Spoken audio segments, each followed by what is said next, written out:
কোন কোন পশু দ্বারা কোরবানি করা জায়েজ? কোরবানির গোশত কতদিন ফ্রিজে রেখে খাওয়া যাবে? 7 নামে কোরবানি দেওয়া যাবে কিনা? কোন কোন পশু দ্বারা কোরবানি করা জায়েজ? কোন কোন পশু দ্বারা কোরবানি করা জায়েজ ভাই? এটার উত্তর হলো কোরবানি করা যাবে ওঁট দিয়ে, যদি ওঁটের বয়স হয় 5 বছর। কয় বছর? 5 বছর বয়সী ওঁট। আর গরু দিয়ে কোরবানি করা যাবে, মহিষ দিয়েও করা যাবে যদি গরু মহিষের বয়স হয় 2 বছর। আর ছাগল দিয়ে, ভেড়া এবং দুম্বা দিয়ে কোরবানি করা যাবে যদি এগুলোর বয়স হয় 1 বছর। তাহলে 3 ক্যাটাগরির পশু, ওট আর গরু মহিষ এবং ছাগল ভেড়া দুম্বা, এই 3 ক্যাটাগরির পশু দিয়ে কোরবানি করা জায়েজ আছে।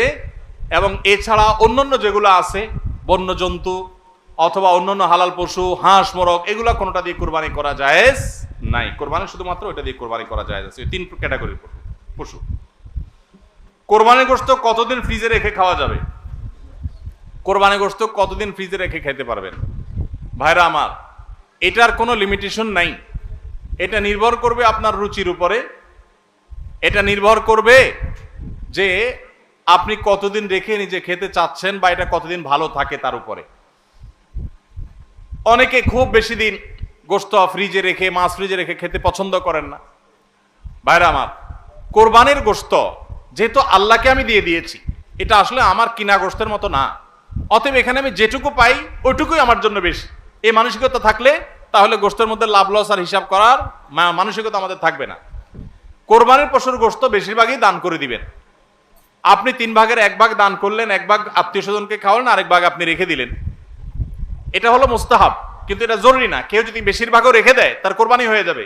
উদ্দেশ্য যদি আল্লাহকে খুশি করা হয়, গোশতটা যদি মূল উদ্দেশ্য না হয়, কারোর উদ্দেশ্য হতে পারে যে আমি রেখে দিয়ে পরে আস্তে আস্তে আল্লাহর রাস্তে মানুষকে দিব, গরিব দুঃখীদেরকে রান্না করে খাওয়াবো, নিজেরাও খাবো, তো আলহামদুলিল্লাহ তিনি রাখতে পারেন। এটার কোনো লিমিটেশন নাই যে কোরবানি গোশত এতদিনে বেশি রাখা যায় না, এমন কোনো কথা নাই।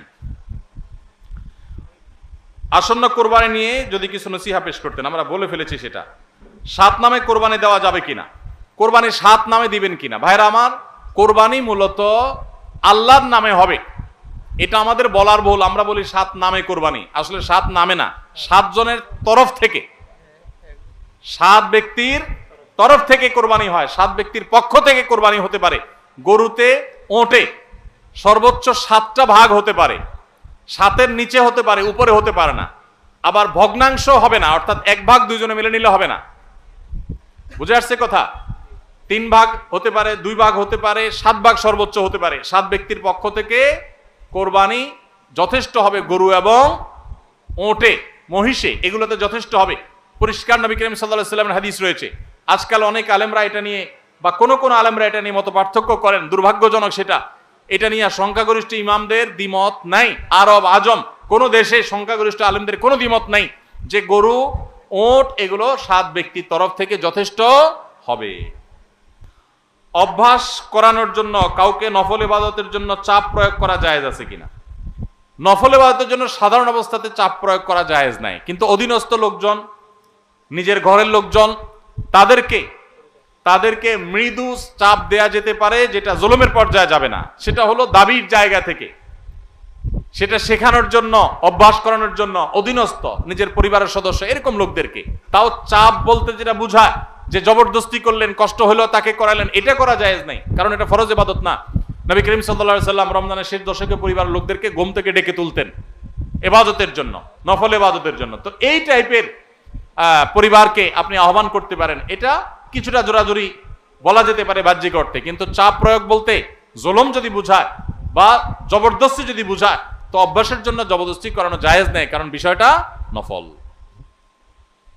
পিরিয়ড অবস্থায় মুখস্থ সূরা বা কোরআনে কারীম থেকে তেলাওয়াত করা যাবে কিনা? পিরিয়ড অবস্থায় কোরআন তেলাওয়াত করার ব্যাপারে জমহুর বা সংখ্যাগরিষ্ঠ ইমামদের মত হলো মা বোনরা পিরিয়ড অবস্থায় কোরআন তেলাওয়াত করবেন না।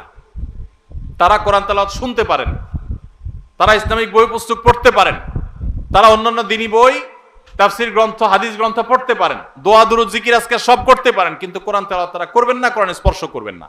এটা হলো জমহুর এবং সংখ্যাগরিষ্ঠ ইমামদের মত।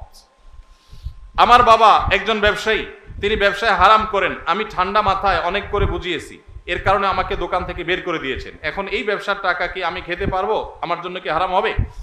পুরো ব্যবসাটা যদি হারাম হয় এবং হারামের উপরে দাঁড়ায় থাকে, তাহলে আপনি নিজে যেহেতু দোকানদারি করতেছেন তার মানে নিজে কিছু করতে পারবেন, তাহলে আপনার জন্য জায়েজ নাই। আপনি প্রাপ্তবয়স্ক হলে আপনার বিকল্প উপার্জনের পথ আপনাকে খুঁজে বের করতে হবে। আপনি টিউশনি করে হোক, অন্য জায়গায় চাকরি করে হোক, নিজের হালাল উপার্জন করবেন। হারাম সম্পূর্ণ হারাম হলে সেটার উপর নির্ভর করতে পারেন না। হ্যাঁ, দুই একটা আইটেম হারাম আছে, ম্যাক্সিমাম হালাল, এরকম যদি হয় তাহলে সেক্ষেত্রে আপনার জন্য এটা সম্পূর্ণ হারাম হবে না। কিন্তু বাবাকে হারাম থেকে ফেরাতে পারছেন না, পরিপূর্ণ হারাম, তাহলে নিজে বিকল্প উপার্জনের পথ খুঁজে বের করবেন। কোনো কারণ ছাড়াই এই গ্রামের 3টি মসজিদে ঈদের জামাত অনুষ্ঠিত হয়, অথচ এই গ্রামে পূর্বে সবাই একত্রিত হয়ে ঈদগাহে সালাত আদায় করত। এ নিয়ে গ্রামের মানুষের মধ্যে বৈষম্য, মতপার্থক্য দেখা দেয়। ফলে গ্রামের মানুষ একে অন্যের উপর রাগ, ক্ষোভের সৃষ্টি হয়। ভাইরা আমার, একই গ্রামে 3টা ঈদের নামাজ হয়, 3টা মসজিদে ঈদের নামাজ হয়। আগে সব মসজিদের মুসল্লিরা মিলে একটা ঈদগাহে নামাজ পড়তেন। অবশ্যই আগেরটা অধিকতর উত্তম ছিল, এখন যেটা হয় সেটা উত্তম নয়। ঈদ এটা নিয়ম হলো মাঠে হবে, মসজিদে হবে না। কোনো কারণ ছাড়া মসজিদে ঈদের নামাজ আদায় করা এটা সুন্নাহর খেলাফ, মাকরুহ। ভাইরা আমার, নবী করিম সাল্লাল্লাহু আলাইহি সাল্লাম ঈদের নামাজ পড়ার জন্য মাঠে বের হয়ে যেতেন। আজ শহর তো শহর, গ্রামে মাঠ আছে, ঘাট আছে, চাইলেই অনেক সময় মাঠে নামাজ পড়া যায়, খোলা মাঠে নামাজ পড়া যায়, কিন্তু ওই মসজিদে নামাজ পড়েন। ঈদের আনন্দটাই তো মাঠে ময়দানে যাওয়ার মাধ্যমে। প্রত্যেক মসজিদে মসজিদে ঈদের নামাজ পড়া এটা কোনো উত্তম কাজ না। উত্তম হলো কয়েক মসজিদের মানুষ একত্র হয়ে একটা উন্মুক্ত জায়গায় নামাজ পড়বেন, এটাই হলো সুন্নাত। ওইটা সুন্নাত না। মসজিদে মসজিদে ঈদের নামাজ পড়া এটা কি না? সুন্নাত না। অতএব আপনাদের এলাকাতে আগে যেটা হতো সেটা সুন্নাত, আবার যদি আপনারা সেটা প্রতিষ্ঠা করতে পারেন ভালো হয়। ভাইরা আমার, কেন মসজিদে মসজিদে ঈদের নামাজ হয়? কারণ কি? কারণ একেবারে পরিষ্কার। কারণ হলো সব মসজিদের কমিটির লোকজন তারা সবাই নেতা হতে চায়, কেউ কাউকে মানতে রাজি না। আরেক ঈদগাহে যদি যে নামাজ পড়ি তাহলে তো আমাদের ইজ্জত থাকবে না, তাহলে তো আমাদের সম্মান থাকবে না, মুখ থাকবে না। এই কারণে অনেকে দেখা যায় যে তারা নিজেরা সভাপতি, সেক্রেটারি, নিজেরা মোড়লগিরি, মাতবরগিরি করবে, এই জন্য নিজের মসজিদে জামাত শুরু করে দেয়। মোড়ল মাতবরগিরি করার যদি উদ্দেশ্য হয় তাহলে এটা কিসের ইবাদত? ইবাদত যদি নবী করিম সাল্লাল্লাহু আলাইহি সাল্লামের আনুগত্যের নাম হয় তাহলে আপনার মসজিদে নয়, বরং সেটা মাঠে হবে। প্রত্যেক মসজিদ না, কয়েক মসজিদের মানুষ মিলে ঈদের নামাজ হবে। দেখুন, ইসলামের নামাজের ব্যবস্থাপনাটা এত সুন্দর।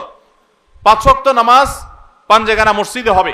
প্রত্যেক এলাকার ছোট ছোট ঘর বাড়ির, ছোট বড় ঘর বাড়ির লোকেরা তারা দিনে 5 বার একত্র হবে, কুশল বিনিময় হবে, একজন একজনের হাল পুরসি করবে। এটা একটা সৌন্দর্য। আবার জুমার নামাজ, জুমা মানেই হলো একত্র করে, যে অনেকগুলো পাঞ্জেগানা মসজিদের মুসল্লিদেরকে একত্র করবে জুমার নামাজ। আবার ঈদের নামাজ হলো অনেকগুলো জুমার নামাজের মুসল্লিকে একত্র করবে, আরো বড় পরিসরে হবে, সেটা হলো ঈদের নামাজ। আর আরাফাতের ময়দান হলো গোটা বিশ্বের মুসলমানদেরকে একত্র করবে, সেটা আরো বড় পরিসরে। এটাই হলো নামাজের সৌন্দর্য। এই চেইনটা ইসলাম দিয়েছে, কিন্তু আমরা সেটাকে নষ্ট করে ফেলেছি। এজন্য আপনাদের গ্রামে যারা 3টা মসজিদে বিভক্ত হয়েছেন তারা আবার একটা ঈদগাহে একত্র হন। আল্লাহ আপনাদেরকে সুন্নাতের উপর আসার তৌফিক দান করুন। আমিন।